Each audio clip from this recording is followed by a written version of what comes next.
a written production of the Recreation Centers of Sun City Incorporated and is intended for the sole purpose of informing our Recreation Center members. Any duplication, copying, transmission, broadcast, or use, including electronic and social media, is strictly prohibited without the prior written consent from the Recreation Centers of Sun City Incorporated. Thank you for watching.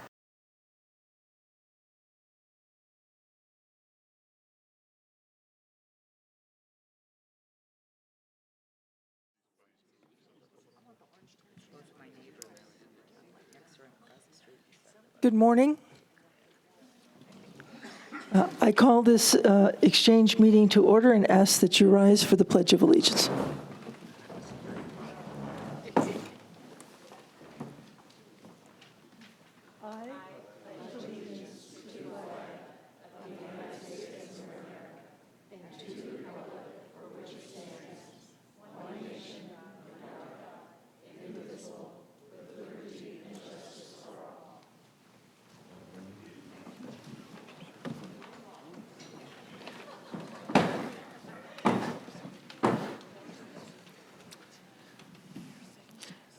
Welcome to the exchange meeting for January. I'm Kat Fimmel, and I'm the president of the 2024 RCSC Board of Directors. This meeting is audio and video recorded by the RCSC management and staff. Please be advised that there is no recording of this meeting by any individual. Please silence your electronic devices. I will try to remember at the end of the meeting to have you turn them back on. We'll begin this morning with the introduction of your 2024 Board of Directors. Vice President Karen McAdam. Good morning. Secretary Jean Totten. Hello. Treasurer Anita Borski. Good morning. Director Steve Collins, who had to leave for a while. He's slated to return.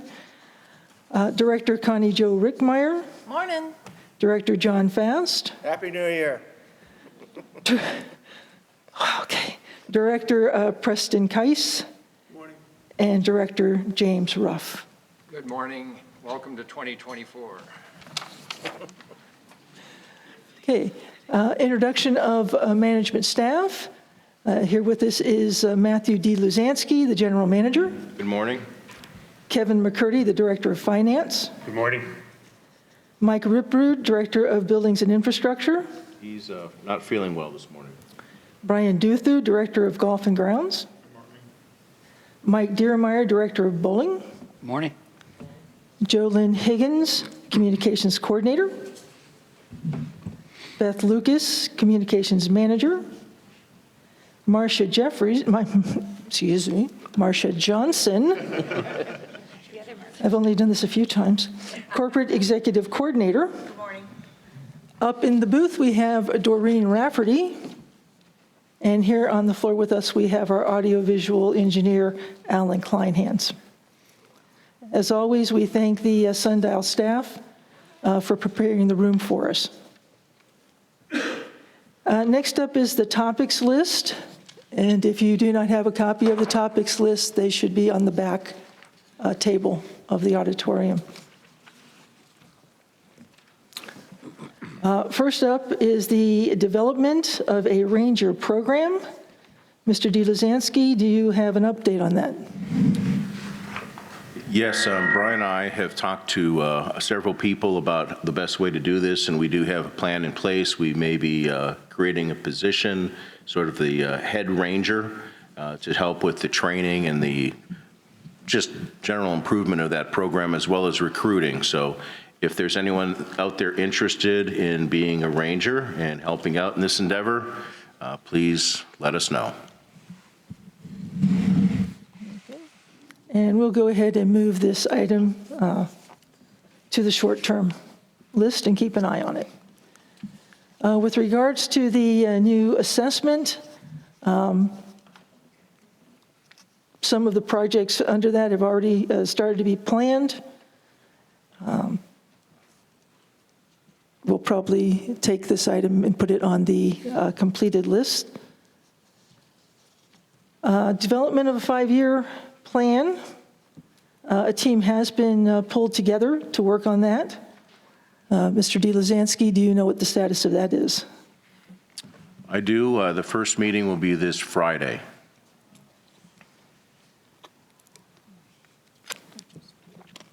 Okay, and we'll keep that on the list under short term as that group does its work.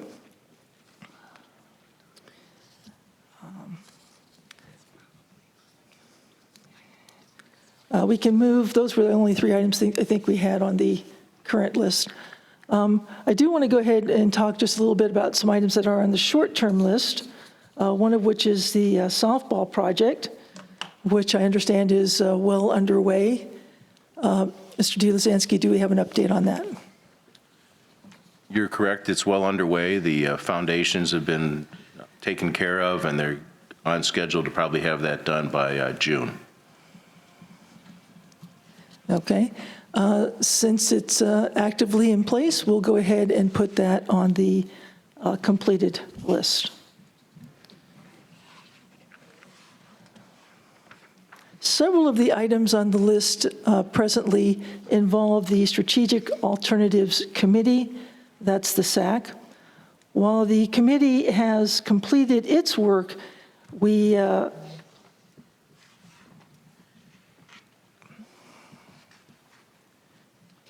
we're going to, the items that are currently there are going to be turned over to the board, and the board will soon be in the process of developing an elements list. That elements list will be used by management to contract for an architect engineer to perform that work. The board will be discussing that probably at this Wednesday's informational meeting, where we usually talk about the topics that occurred and comments that were made at this meeting. At that time, we will try to develop the list and also how we will roll that out in terms of presenting the information to the Strategic Alternatives Committee and to the members.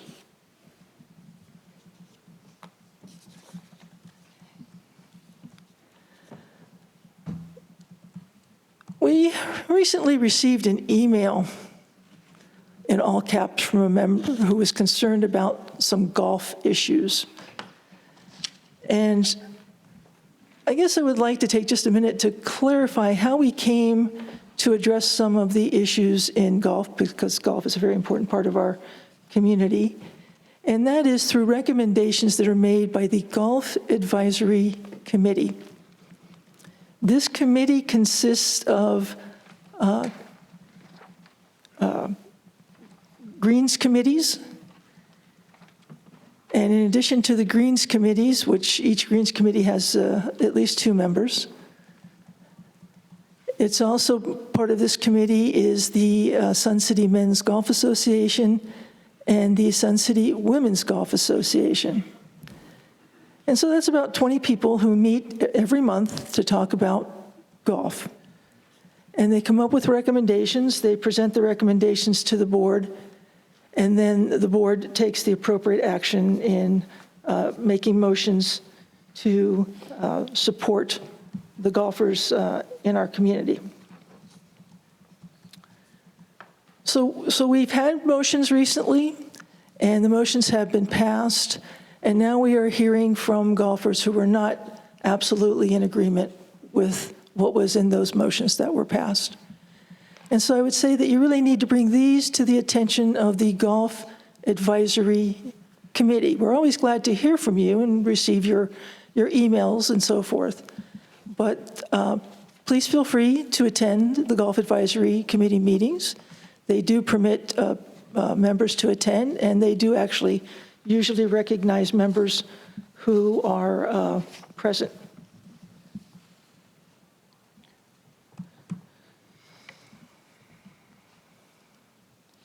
Okay. This exchange is designed to provide our members an opportunity and to have a voice before the board. But there are some things that are not really appropriate for this meeting. We're not going to be responding to personnel matters. We're not able to respond to personal matters. We're really not able to respond to things you may have read in the newspaper or rumors you may have heard. We'll do our best for you, but these are not things that are really suitable for the meeting. I just wanted to share that with you. And with that, we will open the floor to your comments. You merely come to the podium, and we'll try to get everybody's comments one time through before having people come through a second time. Do I need to identify myself? No. Okay, well, I'm Tamla Ohm, and my number is 146009. I did some research, and according to the Mountain View's website from 2019, there were 4 reviews on the mini golf course stating how lovely it was, how enjoyable it was. And then shortly thereafter, the mini golf course was closed. Supposedly, this closure was for pending construction. Shortly after that, the people in charge at that time voted to not go forward with construction. However, the mini golf course was never reopened. It was scheduled for a refresh in 2016 that didn't happen. And as far as we can tell, right now, this is the only part of Mountain View that has been closed pending construction. And even though the 2023 SAC committee voted repeatedly to maintain that mini golf course, it still remains closed, even though at this point, no future plans are in place for construction at that course. The budget for this money is not part of the construction of the Mountain View changes. It is an actual piece of the budget that Sun City functions under. All of the mini golf courses have scheduled regular refreshes. Mountain View has not had it since 2016. The current board has made it very clear that part of your statements is full disclosure. We, the community of Sun City, would like to know why the mini golf course at Mountain View remains closed. There are no future plans for construction. We have no idea how long it's going to take for construction, and we would like to have you answer for us why it was closed, why it wasn't reopened at the time when the construction was stopped, and why it continues at this point to not be opened. And by the way, carpet has been selected, so it's not a matter of that. It's just a matter, we want to know why. Thank you. Mr. D. Luzansky, did you want to address that? Yes, I've taken some steps already to work toward opening the Mountain View mini golf. The reason it was closed down with the, I call it the New York Central barricades put around it, like you see in Times Square, because it was a hazard. There was a lot of torn up carpet. So in the last month, I've had our staff go in and remove all the carpet. We're going to take those barricades down. And as President Fimmel said, we're working on the elements, and I will probably be moving toward redoing that carpeting in the next month or two. Understand that if there was a plan at Mountain View that required the demolition of that, it wouldn't make sense. But we hear what you're saying, that it's been a long time. It's a nice course. I even thought if we could just play it without even carpet, it would be better than nothing. So I haven't found any fuzzy paint yet, but I've had multiple ideas that we could do that, but we are on the verge of having a decision made as to exactly when we're going to put something on there. New carpet, like you said, you've already been picked out. I've been down there many times. It's not a hazard anymore based on the old carpet being there and a trip hazard. So the next step is to take down those barricades, and then as we discuss the future Mountain View, we will get moving on it. Thank you. Hi, guys. Happy 2024. So I'm coming here today asking for some help. Oh, Tim Nixon, 133093. Come here today asking for some help. Not sure which group to talk to, and we've kind of got a timing issue, so we just wanted to bring it up here. So we're not going to beat a dead horse about the new fees. It is about the fees, but not the amount. We've been able to sell through that. That's working fine.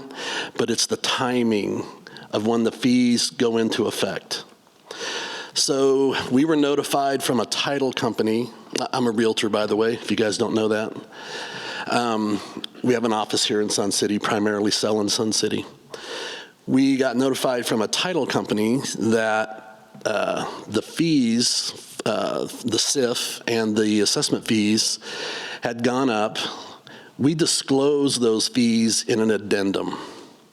So the title company reached out to us and said, your addendum's wrong. The fees are $1,050 higher than what you disclosed. We knew the fees were going to go up. We just didn't know when.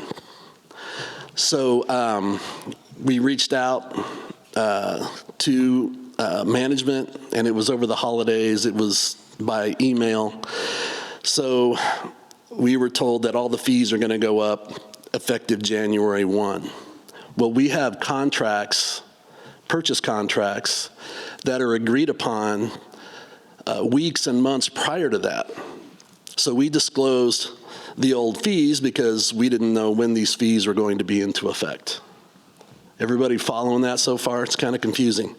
So I have something here that we go by. This is the first page of the purchase contract. This says at the very top, attention buyer, you are entering into a legal and binding contract per the state of Arizona. So we're under contract. Everybody's agreed to the fees, and then they all of a sudden get a settlement statement with $1,050 high. The buyer gets a settlement statement with $1,050 higher. So the contract's there. It's already agreed upon. Who's going to pay for those fees is my question.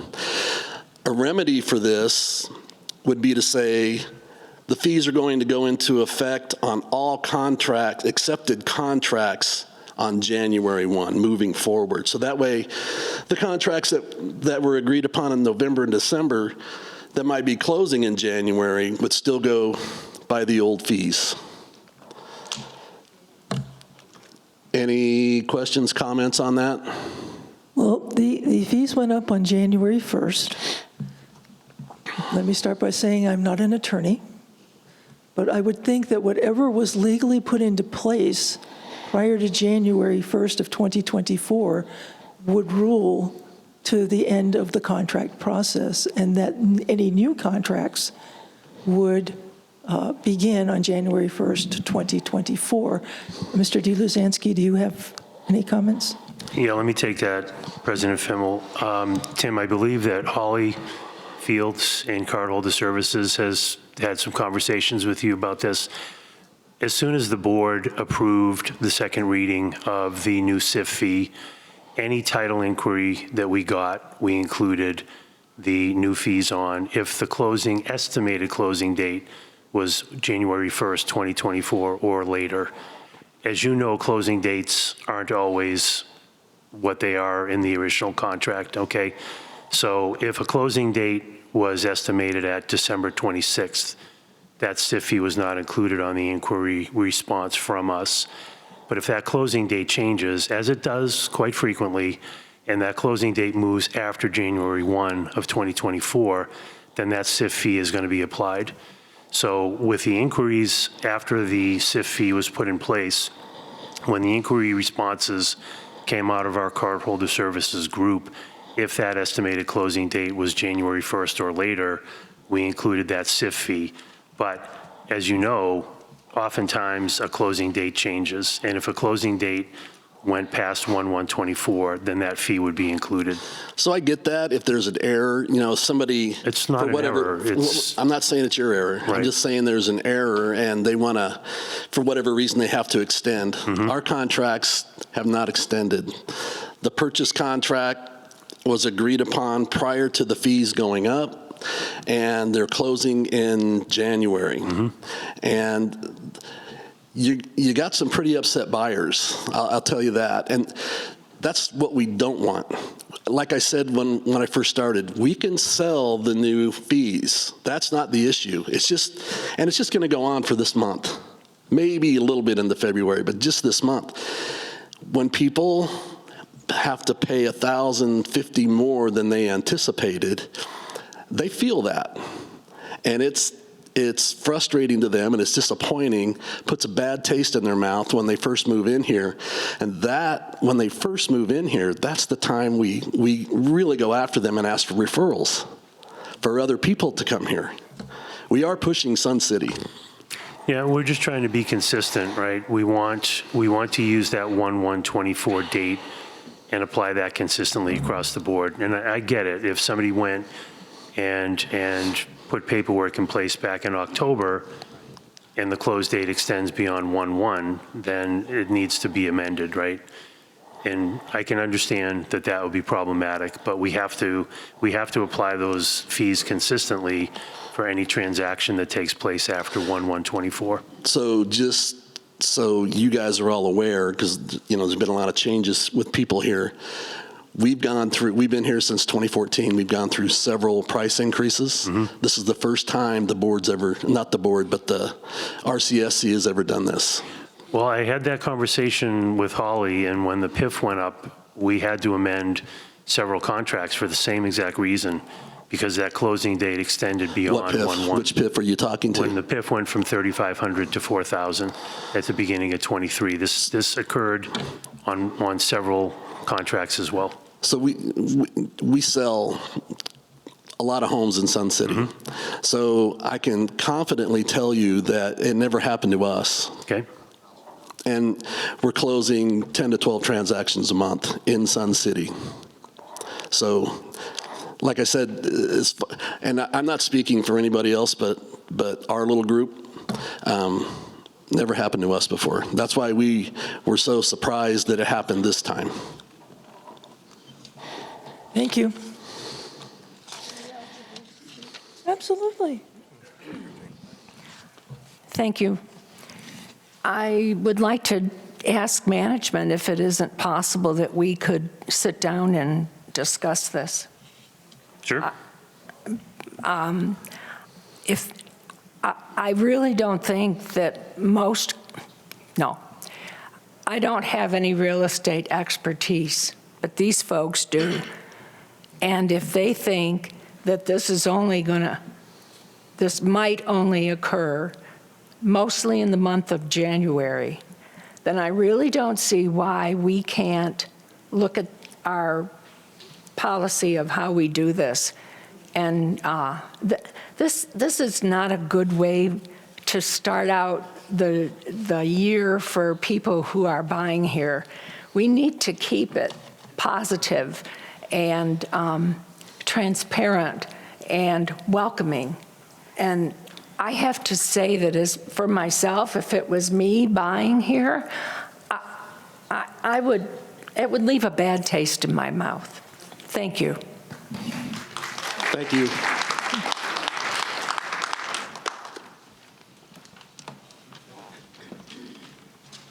Good morning. Ruth Mackay, 159538.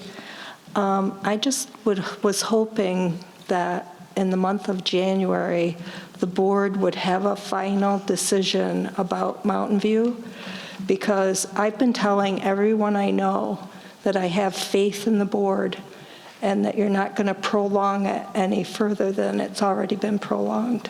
So I've got my fingers crossed that maybe by the board meeting, you might have a more permanent decision made as to timing.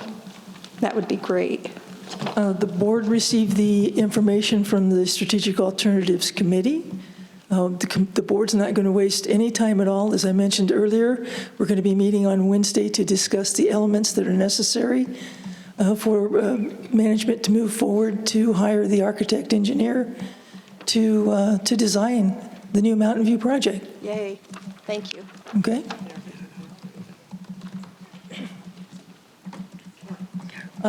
Director Ruff. I want to talk about the $1,000 increase. When we discussed this during the budget process of going up, my memory of what we talked about was it would go into effect for any contract signed after January 1, that the existing contracts would not be back charged. I don't know what other term to use, but that's what I remember as being what I thought was going to happen, at least. Thank you. Yeah. Thank you, Mr. Ruff. And that's what we would like to see as well. Pretty simple procedure change. I agree with you. Good morning. I'm Dave Clausen, 154961. I'm representing, interests of Sun City as a place to live, but also the tennis community. I was part of the SAC, as you probably might remember, and that was a great experience. We had the town hall meetings afterward. I am here today to say I am interested now. This year, we're going to submit a budget request to renovate the Lakeview courts. We haven't had the renovation there. And part of the data gathering for the Mountain View project was how much is the Lakeview project or the courts used and how much is the Mountain View courts used. And they weren't used very much, and partly because, and largely, mostly, because they were not really fit for play. At Lakeview, there are cracks everywhere, and people that play tennis don't like to stumble on cracks. And we thought that there was even perhaps a liability issue there, but the courts are open, and there are people who do hit tennis balls with a tennis machine, so they're doing drills, and it's not quite so dangerous that way. However, so I just wanted to inform you that's what our request is, and as part of the SAC committee, and talking with the pickleball people, I had meetings with pickleball club board members actually a couple of times, and the understanding there was if we allow them to have the two pickleball courts, the two tennis courts to change to pickleball courts at Mountain View, that they had no interest in the Lakeview courts and that we can renovate those. So I just hear rumblings that there may be some change of a venue of the PAC, the Performing Arts Center. And if that goes to Lakeview, then that agreement would be at risk. And I'm just saying, it's high time that we renovate and keep the facilities that we have. And I totally applaud the mini golf at Mountain View. That's awesome. That's one of the arguments is why don't we renovate things? So that's my desire today to express that. And any comments? Did the club submit a request for they're going to? We have not yet, okay. But I did not understand that we needed to do that until just recently, so we will submit a request. Okay, thank you very much. Yeah, thank you. Thank you.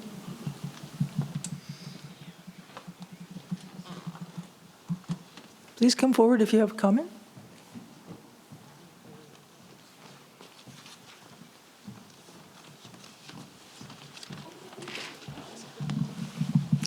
Good morning, Lori Ellingson, 133335. First of all, I would like to congratulate the new board members and thank you for your commitment and your time to making Sun City a wonderful place to live. So thank you for your dedication.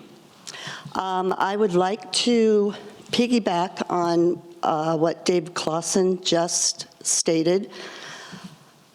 The tennis club is in need of more than just one facility. And if the courts at Mountain View are taken away and the courts at Lakeview are taken away, that leaves us with one facility. And it's very important that we have more than one in order to accommodate all the members and in order to accommodate the different levels of play. So I will be submitting some data that backs up the need for the renovation of the tennis courts at Lakeview, and also the fact that I moved here in 2015. Since 2017, I have been coming to the board meetings and presenting photos of the state of the tennis courts and asking to keep those courts repaired and maintained. So that has been a request for the last 4 to 5 years, and nothing has been done.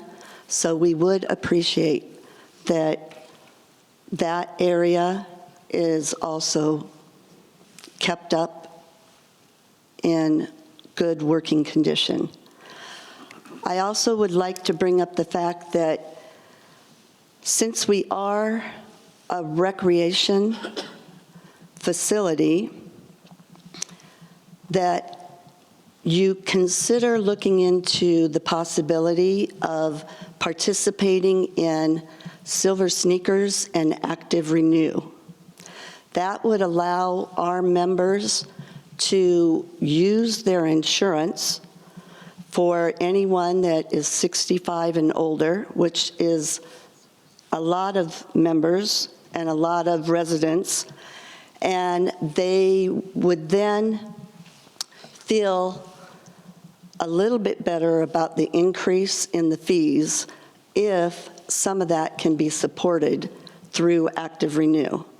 So I will also be sending information so that you are aware of how that program is run.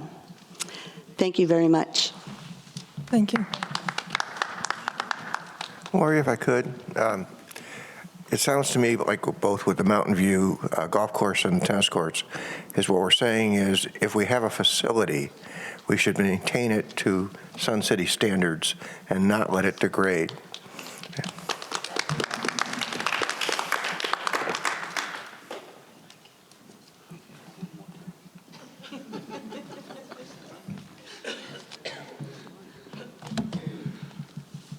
Good morning. William Brewer, 152-270. Come talk about the Mountain View pickleball courts. And back when the discussion was about the moving the pickleball to Lakeview, I'm just on this, I went and looked at Lakeview and measured things out and everything on my own. What a nice facility for tennis. Boy, don't mess that up. Keep it tennis. And they do need a lot of work. Anyway, that's not why I came. I came to talk about the pickleball at Mountain View now, since it looks like it's moved that way. I'm fully in support of it. I live in Phase 1. I just love going to Mountain View. And I was walking around there, measuring and looking at things. And I noticed a really nice patio area over at the lawn bowling facility, and I thought, why not expand that and collaborate with the lawn bowlers and make it a joint facility that both the lawn bowlers and the pickleballers could enjoy together. And that's just my thing. In the event of the expansion of pickleball at Mountain View, I think it would be a really great facility, and there's no reason the two clubs can't collaborate together. And we need some feedback from the lawn bowlers on that. And thank you for your time. That's why I came. Thank you.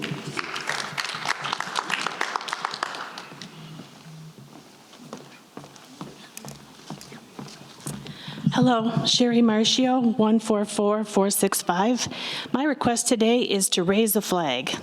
We have 3 flagpoles down on 107th and Grand, just to the south, with state of Arizona flag, an American flag, and an empty flagpole. The Prides and the Posse are in a collaboration with RCSC, and we would love to see a Sun City flag on that empty pole. We've had numerous requests over the last few years and think that now's a great time. We understand that RCSC has the keys to the pole, and so that's why our request is coming here. Okay, thank you. Thank you.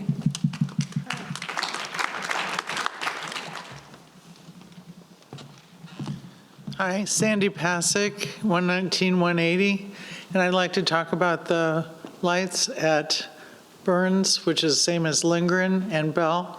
And I've called the city engineer before to see if we could get the timing sped up. We have to wait about 5 minutes for a light. And I was wondering if we can affect that to have better flow from north to south. Thank you. The RCSC is not responsible for lights, roads. Those are part of what the county is required to maintain. And the interface for the county would be the Sun City Homeowners Association. Okay. So I would recommend that you talk to them and let them know what the situation is so that they can get the county out to take care of it. Thank you. If I may. Yes. Ma'am, I would just like to say, if you come to the Showa Roads meeting on Wednesday, I've got to look at, come up and see me. I'm a representative, a liaison to that group. We always talk about lights and traffic and all kinds of things like that. That's where you need to come, and I'll get you the information after. Hey, good morning. My name is Ron Mysel, 138-403. Couple things. We played at Lakes West the other day, and some of the fairways were green. I'm sorry, take that back. The tee boxes, some of the tee boxes from what we saw, some were green, some were yellow, and those were the tee boxes that were overseeded like a year or so ago, so that they didn't have to go ahead and overseed each season. Is that correct, Brian? Not entirely. No. The Tiff-Tuff does stay growing a little bit longer, but we've always maintained that the possibility will most likely be there that they will have to be overseeded to keep them looking like we want to in the very cold months like we are right now. The front nine was redone this summer at Lakes West, so they weren't overseeded to protect the investment of that process, because having them go through the rigors of having to compete with the ryegrass for an entire growing season after just investing that money would have just set back the project. So the ones that you were seeing that are dormant were not overseeded to protect that investment. Oh, okay. And some of the fairways are really choppy. You should go run by there, but they're choppy, which means there's a lot of grass that's not there in the fairways at Lakes West. Okay. A couple other things about the cart rule. Some of the guys have had problems with that. I understand the reason we did that was because we are destroying the golf course, correct? The primary reason for doing that was the wear and tear around tees and greens, not so much the play areas from tee to green. That we've been able to handle. It's if you look around the tees, you can see where people pull off to the side to allow their partners to go by, especially people that are playing from multiple tee boxes. Right. It's that constant wear and tear and parking in one specific spot that causes the problems, not so much the driving on the golf course itself. So is there any way of us preventing that? I mean, if you told us in 30 days this is what's going to happen if we don't change, because a lot of people aren't using the 90-degree rule. Most people don't.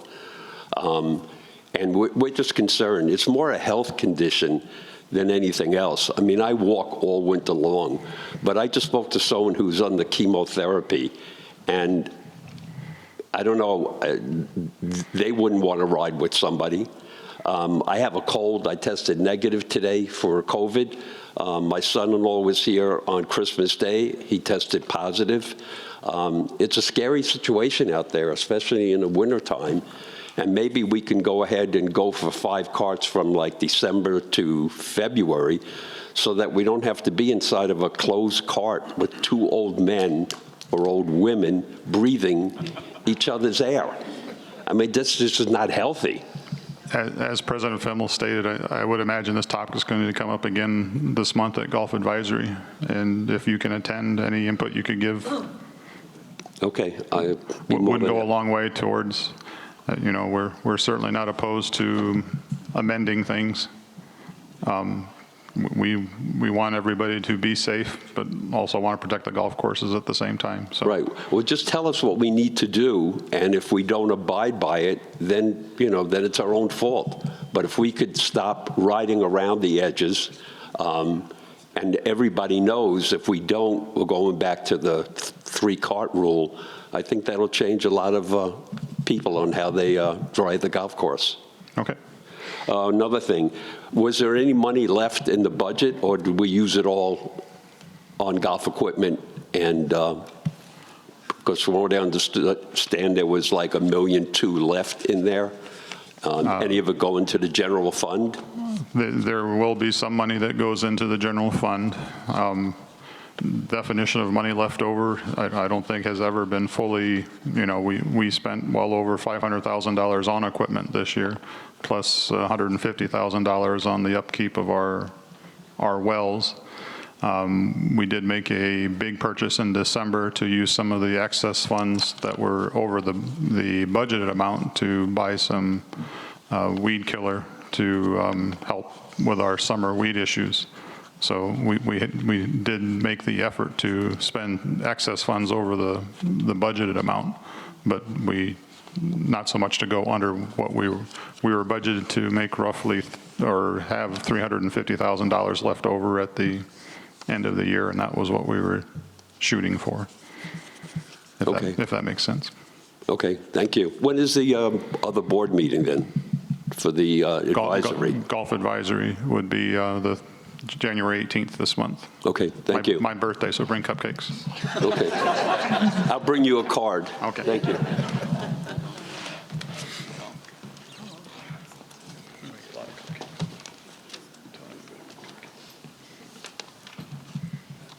Floyd Cummings, 108-620. At the last meeting last year, we had about the golf issues for the 3 carts. It was, in my opinion, it was rammed through because we had the second reading was bypassed again.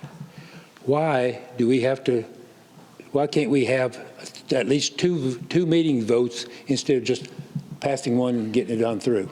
We had 3 dissenting votes about that. That should give you a board of directors a hint that there is a problem someplace. Why can't we have every voting issue has to have at least 2 monthly votes on it instead of just one and bypassing the next one? We do try to achieve that. Sometimes some of the items that we are putting through, especially at the end of the year, may be more administrative in nature, and so we may waive the second readings. There are reasons for waiving the second reading, but certainly your comments are well taken. Yeah, well, like that one, you had some dissenting votes on that, and that should have given everybody a hint. Something's wrong with the system. If you'd had a 100% vote on it, I would see waiving the meeting, the next vote, period. This I can't see. Thank you. Thank you. Floyd, I would like to say that I'll, as secretary, I would like to work this year to make sure that we don't have motions come up in December that we need to push through. I think we should plan accordingly during the year and get those so that we can have the readings. And I'd love to see that if there is a topic that is a hot topic. I'd like to see us start to have more town halls or planning sessions to discuss this. I'd like to see more golfing representatives here to hear what they have to say. More of the other groups here, tennis players, for example. I think we should work on that, and I'll see if I can do my best. Thank you. Before we have a second round of speakers, is there anyone who hasn't spoken yet? Thank you.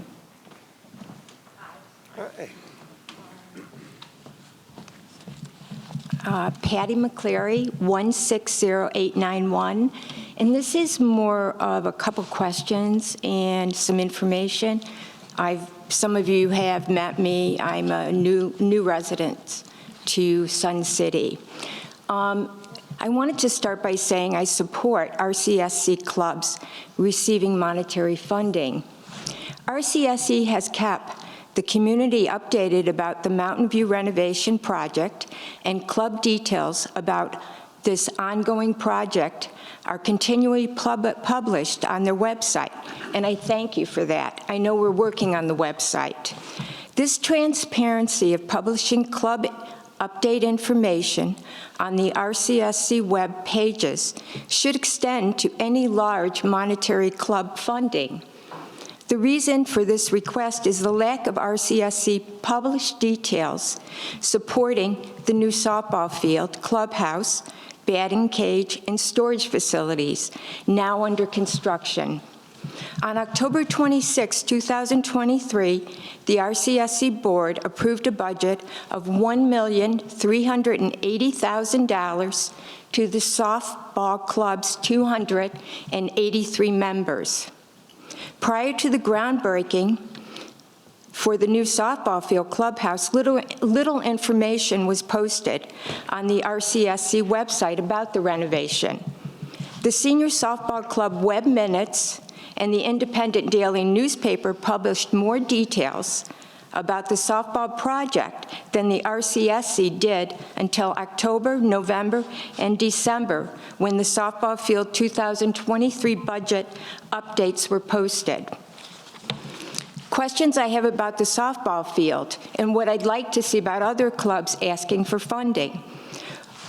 The softball field one was, what was the Senior Softball Club's annual budget, including facilities and field maintenance prior to the renovations? What are the project increases of this annual budget after renovations? What were the Senior Softball Club's membership numbers at the time of the renovation budget was approved? Senior Softball Club batting cage, safety monitoring, and RCS liability. Will these facilities and activities increase our annual RCSC insurance costs? Senior softball field lighting. Field was discussed earlier, the lighting on the field in 2023. Are electrical conduits being added during this renovation for future lighting? Crow's Nest announcer's booth on the second story of the softball field. Homeowners in the community can currently hear the games play-by-play during every game. Will it become louder with a new sound system? The water fountain was removed. Will the water fountain adjacent to the walking path be replaced? Publish club funding and detailed renderings on the RCSC website would give homeowners a chance to ask more informed questions about positive or adverse effects of club facilities on their neighborhoods. Also, any concerns about clubs and their project costs affecting our recreational fees for property assessments can be addressed with some knowledge. RCSC has approved recently 2 recreational fee increases and added, how do you submit for an RCSC club funding? I've gone through the website, but there seems to be a lot of forms, but nothing about how do you submit for monetary funding for improvement of your club. Kind of like to see some more information available in today's world of technology. That's it. Thank you. I would also add that for several years prior to the softball project, the softball folks came in routinely and shared their thoughts, just like you're sharing your thoughts today, and provided information. And all of the things that you mentioned were considered when the softball project was put into place. Director Fast, did you? Yeah, I may be in the minority here, but I come from a very structured environment where business plans are made with great detail and vetted. I feel we have a lot of room for improvement, both in that, in the communication, and in the 5-year strategic plan, as you've heard me harp over and over and over and over again. So it's a process to work through, but I do feel that we have, for too long, relied on ad hoc decision-making. That's just my take. Thanks. Madam President. Yes, Director Collins. Just a couple things. The renovation of the softball field, I just want you to know, does not come out of your assessment. That comes out of PIF funding. Correct. For when people buy homes. And if you are in a club from January till I believe it's March 1st, your club can make recommendations. There's a form they fill out and they send it into the rec center for their wish list, I guess you would call it. So if you contact the club's office, they can put you in touch with the forms and the deadlines for all that stuff.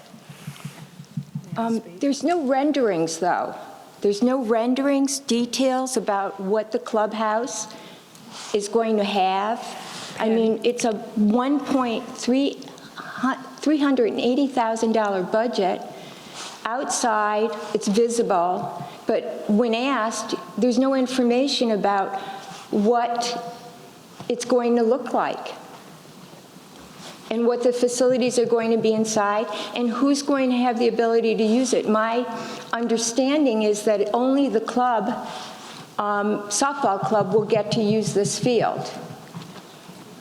Although it's owned by RCSC, in order to use the softball field, you have to be a member of the club.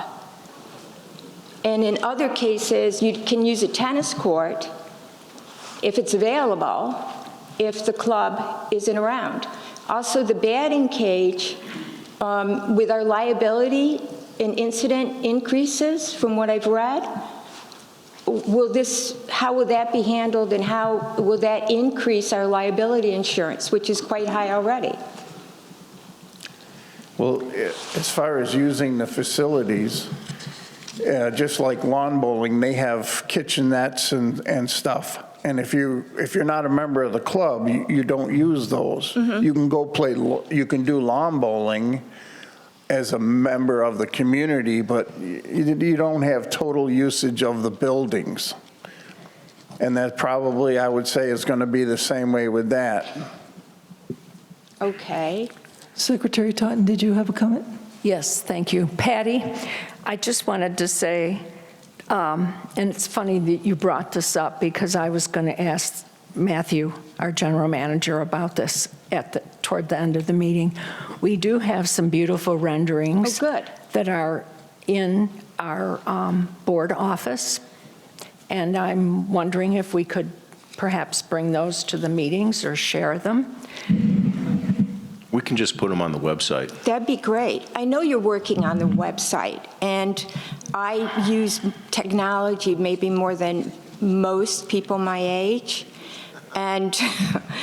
but it's a great way to avoid asking these questions and getting more informed information. I know you're all very busy, and when asked, I don't know what is proprietary information that I might be asking, and I also don't know if you have the information, and also I'm sure there's politics involved, as with everything else, as we have growing pains. The questions are, with Mountain View, everything is now very transparent and being has accountability. And I would just like to see that with more of the clubs. Where is our money going? And especially with the repairs we need already at the facilities that the clubs are using. How do we balance that out? And the website, I think, should be one of the more important things, because in today's world, it's not a hard fix to get that up and running and be able to search it correctly. Because our time is we're very busy, and prices are going up, and people are concerned, you know, with their fiduciary responsibility and where their money is going. Yeah, the website upgrade is in the budget for this year, and we're working on the RFP for that right now. Okay. All right. Are lights going into the softball field? No. So there's no conduits being laid for extra lighting? It sounds like you have a lot of questions. I'd say if you have a list of questions, you can send them to us. I think part of it is that the softball has been talked about for a year prior to this summer, so years prior. So it probably, a lot of the discussions that you would like to add information on was before you were here. So there were a lot of meetings, there were a lot of discussions, they were going through the plans. Back when I was in the B&I department, you know, we would have meetings with the softball folks at least once a month as we were getting to the final point. So a lot of that information was available, was in meetings, and then the final decision was just made recently. I had a wonderful discussion with Kevin McCurdy in July 2003. And at that time, a lot of the answers were given. But prior to this meeting, I did write an email asking for some of the questions, hoping to get some back. Did you mean 2003, or you mean 2023? Oh, excuse me, 2024. Okay. But I met with Kevin in 2023 of July, when the budgets were, the budget was 1.5 million at that time, trying to find answers as to what was going on, since I can see the scoreboards from my backyard. So it does affect, you know, maybe the equity I've put in my property or my living experience there, because it can get quite loud. Understand. And we'll put the renderings up on the website so you can see what it looks very nice. I'm sure it does. Hopefully it will. But thank you for your time. I'll look for more information, and then if I have any questions, I'll address them through the email. Thank you. Any other comments? So I don't know anything much about, 119-180, Sandy Pasek. I don't know too much about golf course care, but I want to vote for anything not with chemicals. And I was wondering if you ever looked into more natural weeding for a large grand scale. Thank you. Thank you.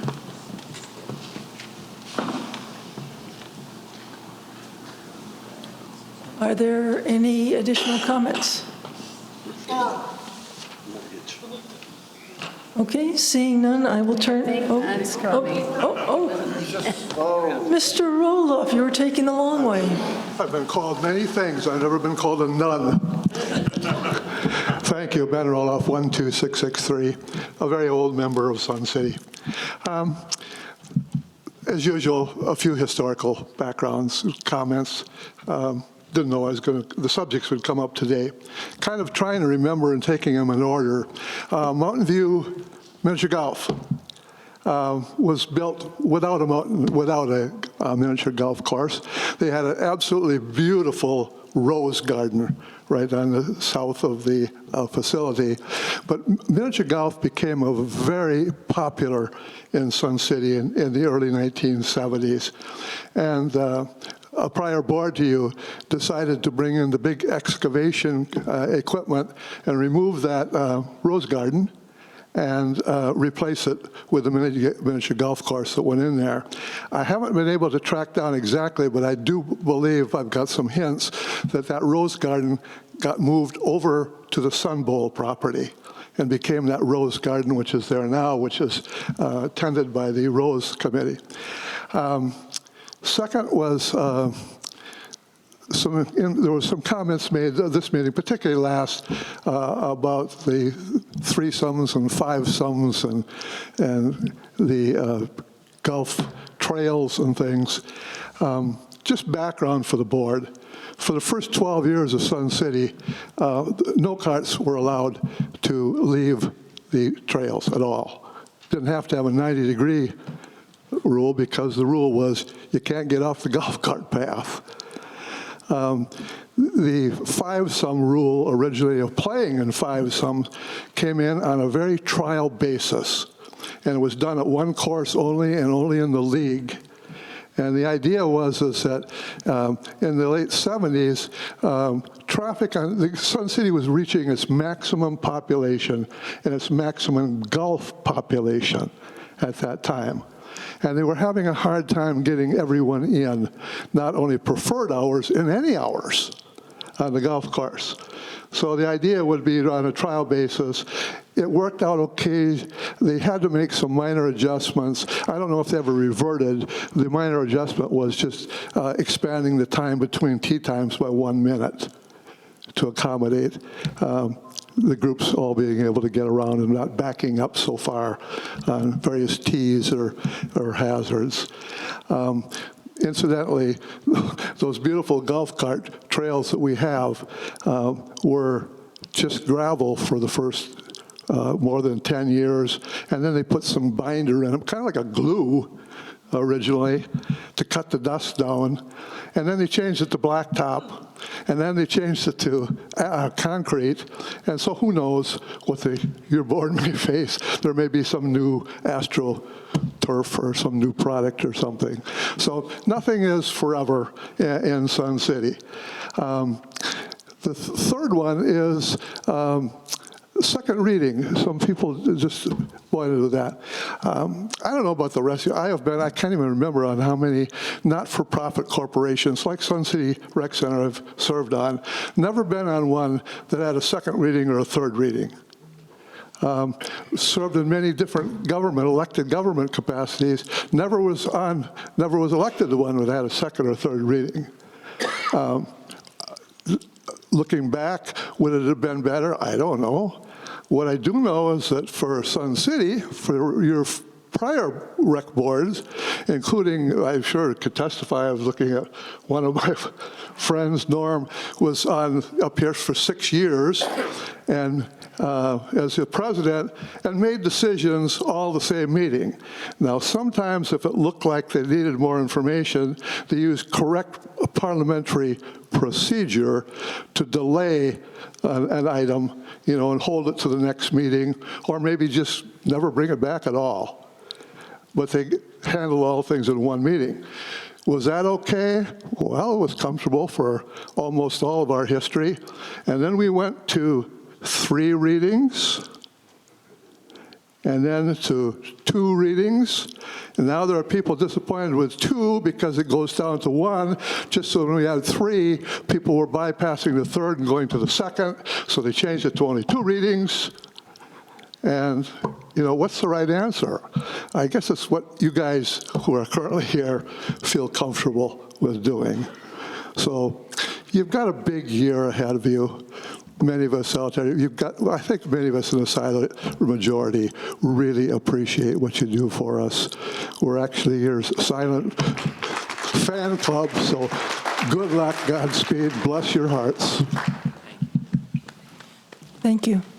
Thank you, Ben.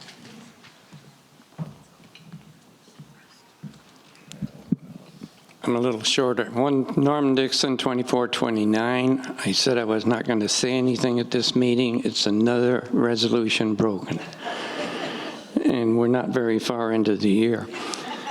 I just wanted to piggyback on what our historian, Ben, has been talking about. I too am confused with the 3 readings. My time on the board, there was no requirement by the state or anybody else to have 3 readings. The problem I have with it is that you have only basically 180 days when the people are here. And then everybody goes back to their state if it's thawed out and the snow's melted. So having 3 readings in that short period of time makes things very, very difficult to get done. And I always thought that if more information is needed, more transparency out to the members, which I'm all for, always have been, then maybe we need more informational type meetings so that it's thoroughly discussed, and then we don't have to go through first reading, second reading, third reading, and all that. My suspicion is that a previous management put this in, but if I were you, I would research that a little bit, see if you can get rid of the whole thing, streamline it, have some more public meetings on the big expenditure issues, and get away with it. Ben, I have one item that you didn't mention on the golf courses. Everybody is always upset about the golf courses. When Del Webb and Meeker and Boswell opened these golf courses, they didn't have bathrooms. They thought it would be okay if they just knocked on the door on somebody on the golf course and used their bathrooms.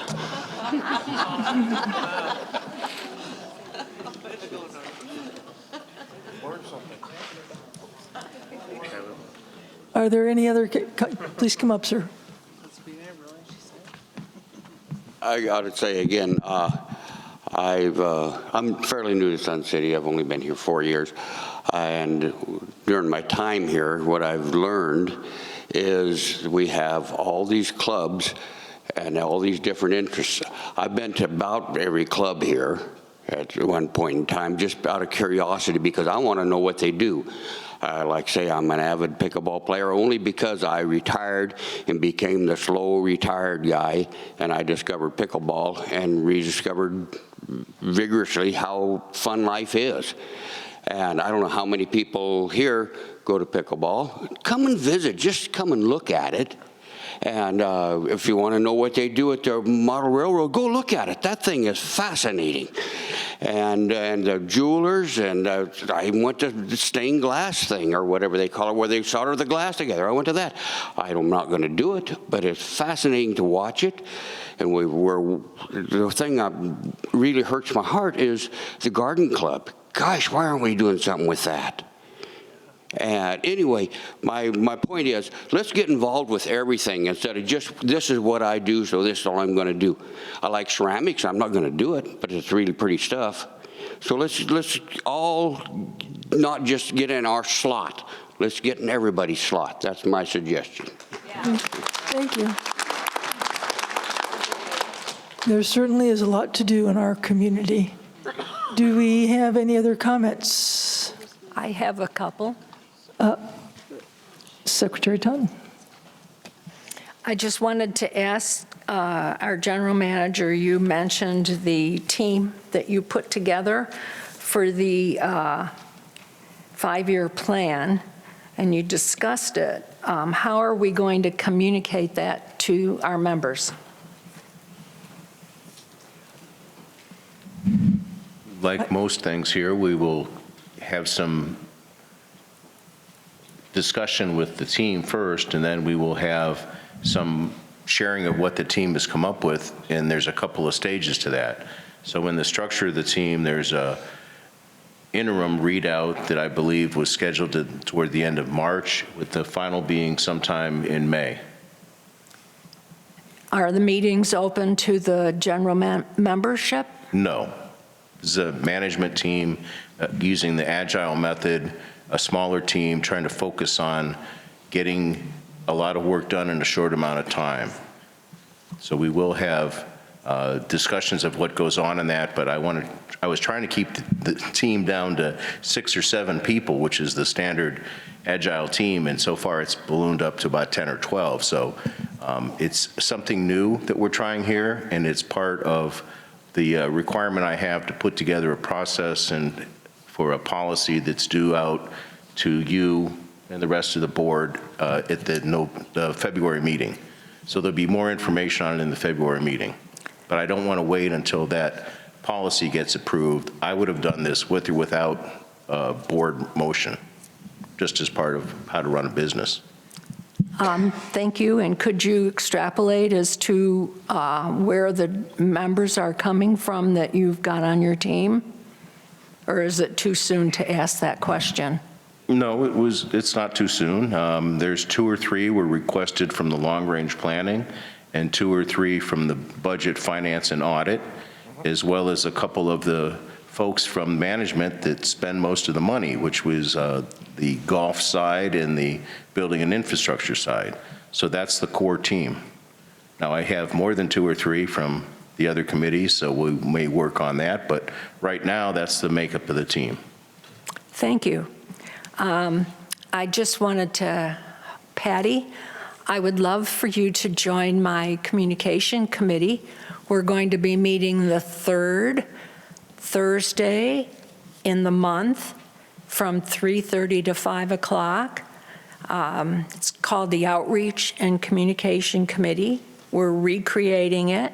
You have a lot of good questions. Ben, I think you should become part of our every exchange meeting when you're here. I don't see you. I don't know if you're still here. Oh, okay. But I will tell you that I've had more than 2 people send me emails and ask who that gentleman was that spoke about the history and how they love hearing it. And so we need to have you become a part of something somewhere. And then to the gentleman that spoke about the clubs, I don't know if you've noticed, but, and I don't know if it's at a certain particular time of year, but I've noticed that this month we have quite a few open club meetings where you can come and investigate and see what's going on at each club. And that ties right into what you had mentioned about visit them and see there might be something out there that you had no idea we had, and it might be of interest to you. So, thank you. And with that announcement, I will turn to the Board of Directors and ask the directors if they have any announcements. We have this January 17th, Discover Sun City. And a lot of the clubs will be open that day in particular, inviting people in. So look on your calendars. It's on the website. It's here at in this room. There's a morning session and an afternoon session. So you'll get to see a lot of stuff at that point if you want to come here rather than go to them individual club meetings. Jim, Flyer on the door. Director Ruff, I just want to make a couple corrections. Okay. I'm not sure if all the clubs are open. The clubs are going to have booths here in the auditorium with lots of information. Also, there's a session in the day and one in the evening from, I believe it's 6 to 8 p.m. And it's not just, it's mentioned that it's for new members, but it's not just for new members. You learn something new every time you come. Thank you. Are there any other announcements? Didn't mean to hog it. Okay. Then I will let everyone know that the next Board of Directors meeting is scheduled for January 25th at 9 a.m. here in Sundial. The next exchange is scheduled for February 12th at 9 a.m. here. And the annual member meeting, and let me verify this, is March 13th, correct? 12th? I have the 12th. Marcia, do you? 12th. The 12th. Then let me confirm that the annual member meeting is on March 12th, 6 p.m. here in Sundial. There being no further business and without objection, This meeting will be adjourned, and I will remind you to turn your electronic devices back on. Thank you.